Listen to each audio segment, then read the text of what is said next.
I said, if it ever happens to me again, I will not let the son of a bitch walk away. I will not let him get away with it. That's what was going through my mind.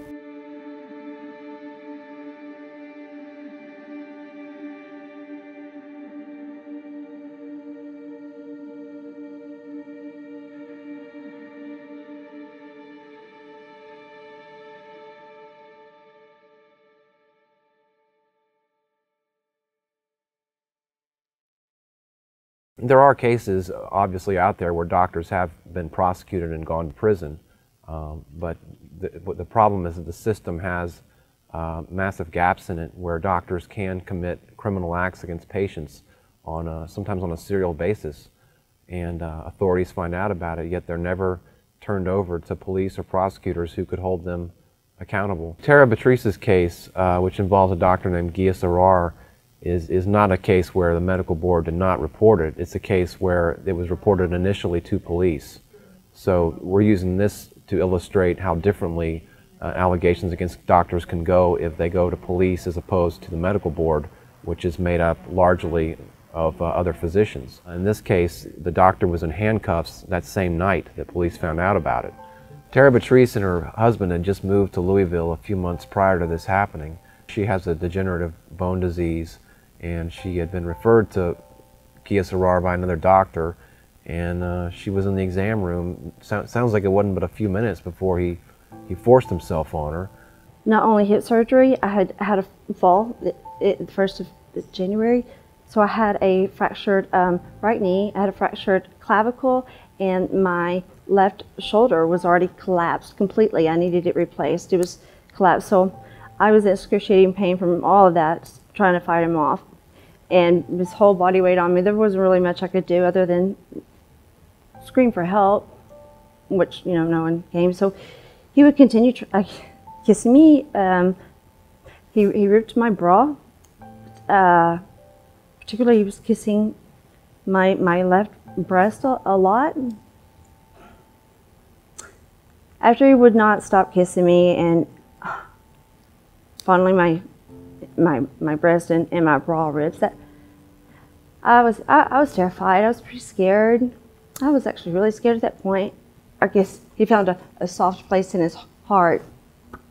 I don't know if I should say that, but he allowed me to adjust myself. That's when I realized, yes, he was playing with himself as well and masturbating. This may be hard to believe, but she was actually thinking on her feet in the moment right after this happened, and was able to start collecting DNA evidence, like tissues he was wiping himself off with. The $100 bill he threw at her even had some DNA on it, and she didn't know it at the time, but she even had DNA evidence on her sweatshirt.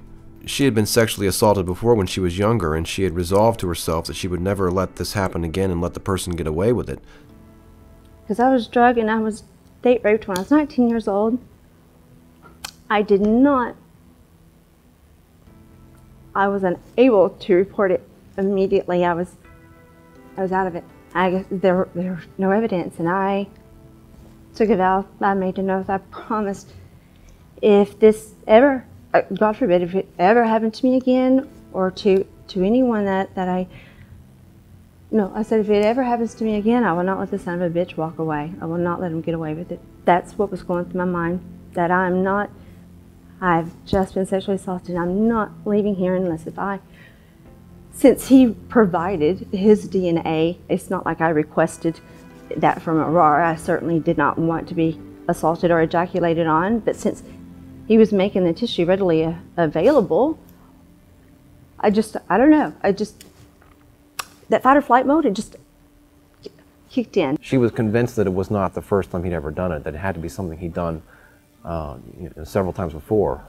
And that's why she decided to go on the news a couple days later, on the advice of her private attorney, and make a plea for other people to come forward. And sure enough, some did. Since Tara Batrice came forward charging Dr. Arar with abuse, 4 other women have given statements to sex crimes investigators. I knew there were other victims, so at that point, ultimately decided, I'll put my name out there if I can keep everyone.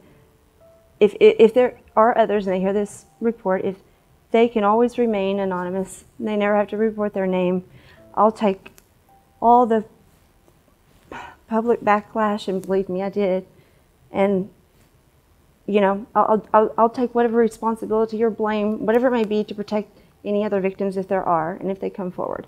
Arar was sentenced to 3 years in prison. When he does get out, he'll have to register as a sex offender. I would I would do it all over again if I had to.